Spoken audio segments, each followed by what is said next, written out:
Itinagong kasaysayan, ikapitong kabanata. Ang digmaan sa Mactan ay nangyari noong April 27, 1521. Ito ay Sabado, araw na pinili ni Magellan dahil ito ang araw ng kanyang debosyon. Ito rin ang araw nang siya ay pumanaw. Kasama niyang pumanaw ang 8 niyang mandaragat, 15 naman ang nasawi sa panig ng mga taga-Mactan. Sinabi ni Pigafetta na bagamat pumanaw si Magellan ay umaasa siya na hindi papayagan ng pamahalaan na lumipas ang kanyang mga alaala dahil si Magellan daw ay naging matatag sa lahat ng pagsubok. Sa gitna ng paglalakbay sa karagatan ay natiis niya ang gutom higit sa lahat ng mga kasama niyang mandaragat. Si Magellan ay napakahusay at napakasanay na mandaragat. Ang hari ng bagong Kristiyano na si Humabon ay pwede namang makatulong sa kanila noong digmaan at totoong gagawin niyang tulungan ng mga mandaragat. Ngunit hindi inaasahan ni Magellan na magiging madugo ang naganap na digmaan at inutusan niya si Humabon na huwag umalis sa kanyang balangay sa gitna ng dagat at sinabihan pa siyang panoorin na lamang niya kung paano makipaglaban ng mga mandaragat at si Magellan. At nang malaman ni Humabon ang sinapit ni Magellan ay naghihinagpis siyang umiyak.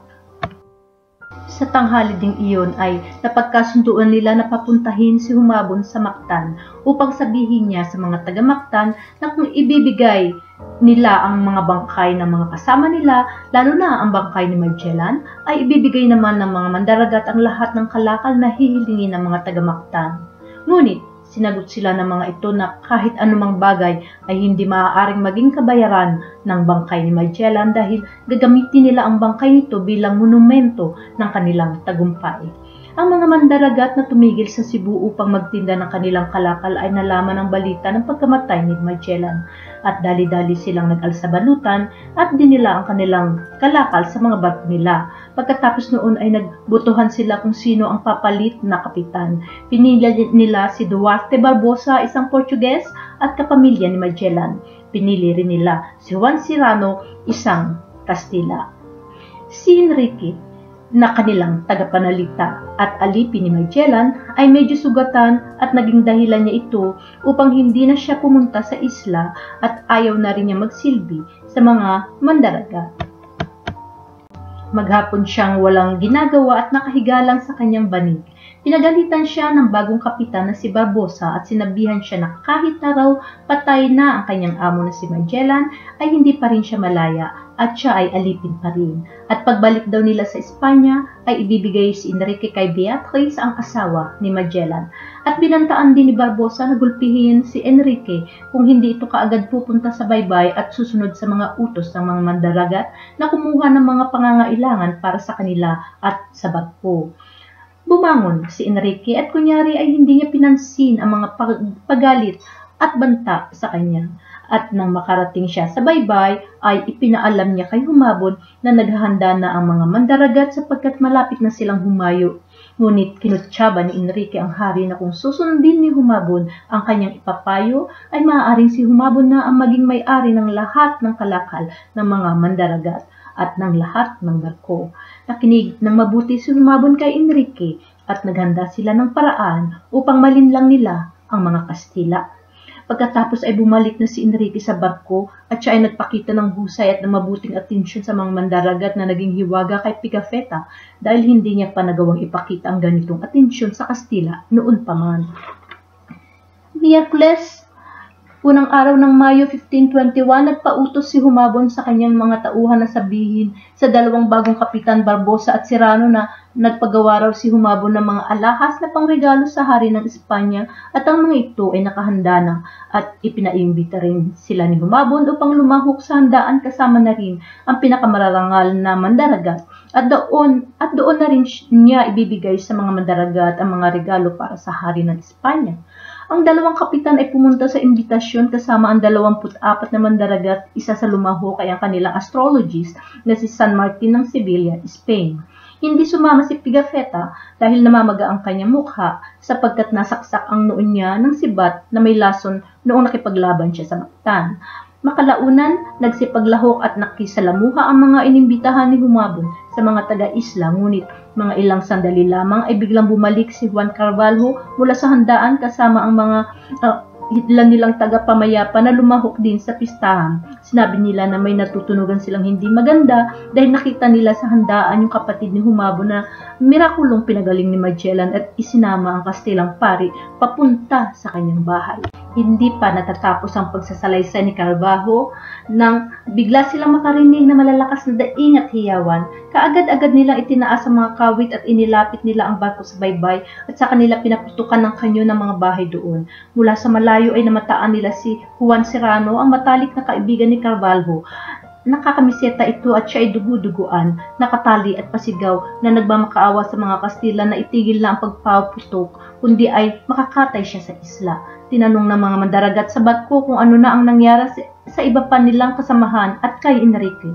Sumagot si Serrano at ang sabi ay lahat ng kasamahan nila sa isla ay pinagpapatay maliban kay Enrique at nagmakaawa siya kay Carvalho na matalik niyang kaibigan na tubusin siya sa mga taga-isla sa pamamagitan ng mga kalakal nila.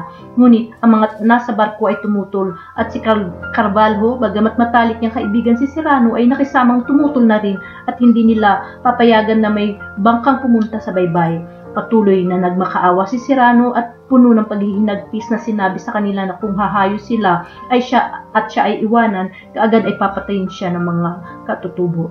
Ngunit napag-unawaan ni Serrano na walang kabuluhan ng kanyang pagmamakaawa kaya't nagdasal siya sa Diyos na sana raw sa pagdating ng huling paghukom ay singilin ng Diyos si Carvalho sa ginawa niya sa kanyang buhay. Kaagad ay humayo ang mga barko at wala nang narinig na balita si Pigafetta tungkol kay Serrano.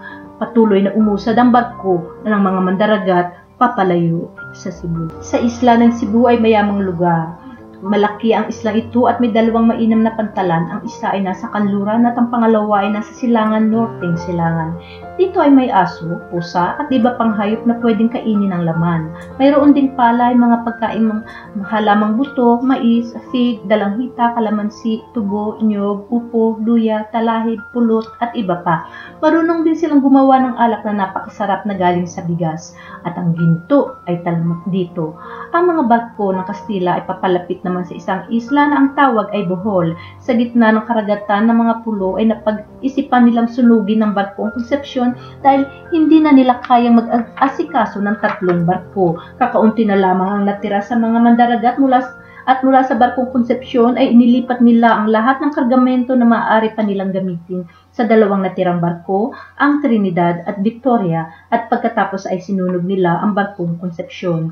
Humayo sila patungong Timog Kanluran at sa baybayin ng isla ng Panilongon kung saan sila nakakita ng mga taong kasing itim ng mga Ethiopians sa Africa. At pagkatapos ay nakarating sila sa Butuan, ang hari ng isla ay pumanhik sa kanilang barko. At upang ipakita na nais niyang kumampi at makipagkaibigan sa mga mandaragat ay hiniwa niya ang kanyang kaliwang braso upang kumuha ng tulo ng dugo na ipinahid niya sa kanyang dibdib, sa kanyang mukha at sa dulo ng kanyang dila. Tinularan naman ng mga Kastila ang ginawi ng hari at saka siya lumayo sa dagat kasama si Pigafetta at nag-iisang sinamahan ang hari upang makita niya ang isla. Dumaan sila sa isang ilog at doon ay nakasalubong nila ang maraming mangingisda na inaalok ang kanilang isda. Tapos ay saka tinanggal ng hari ang kanyang bahag at ang ilan kanyang pinuno ay nagtanggal din ng bahag at saka sila nagsagwan at umawi. Dumaan sila sa tabi ng mga bahay na nakatayo sa tabi ng ilog. Dumating sila sa bahay ng hari ng mga bandang 2:00 na madaling araw. Nang makarating sila sa bahay, marami ang sumalubong sa kanila na may daladalang sulo na gawa sa kawayan at dahon ng nyog. Puno ito ng goma na ang tawag nila ay anim. Habang hinahanda ang makakain, ang hari at mga pinuno kasama ng 2 magagandang babae ay nagsiinuman ng alak ng nyog sa isang malaking pitcher kahit hindi pa sila nakakakain. Nagpaumanhin si Pigafetta at sinabi na kakain na siya ng hapunan. Uminom siya ng alak ng 1 beses lamang. Ang gawin sa pag-inom sa islang ito ay katulad din ng seremonya ng hari ng 5 sawa. Ang pagkain ay inihain. Mayroon kanin at isda na napakaalat. Ito ay nakalagay sa porselanang salanayan. Ang kanin sa mga taga-isla ay katumbas ng tinapay ng mga mandaragat at napagmasdan ni Pigafetta ang karaniwang gawi sa pagluluto ng kanin sa kabuuan ng kapuluan. Mayroon silang palayok na kahawig ng kaserola ng mga mandaragat. Sinasapinan nila ang kabuuan ng loob ng palayok ng malaking dahon at sa kanila ito lalagyan ng tubig at ng bigas. Pagkatapos ay tatakpan nila ang palayok, hahayaan nila itong kumulo hanggang ang bigas ay maluto at para kay Pigafetta, ito raw ay nagbistulang tinapay at sa kanila ito sinasandok ng paunti-unti. Nang matapos ang kainan ay nagdala ng kawayang higaan at banigang hari. Nagdala rin siya ng una na gawa sa mga dahon at dito natulog si Pigafetta kasama ang isa sa mga pinuno. Ang hari naman ay natulog sa ibang bahagi kasama ang dalawang babae. Kinaumagahan habang naghahanda sila ng umagahan ay namasyal muna si Pigafetta sa isla at nagawa ni Pigafetta na makapasok sa mga bahay-bahay, nakahawig na mga bahay sa mga karating isla.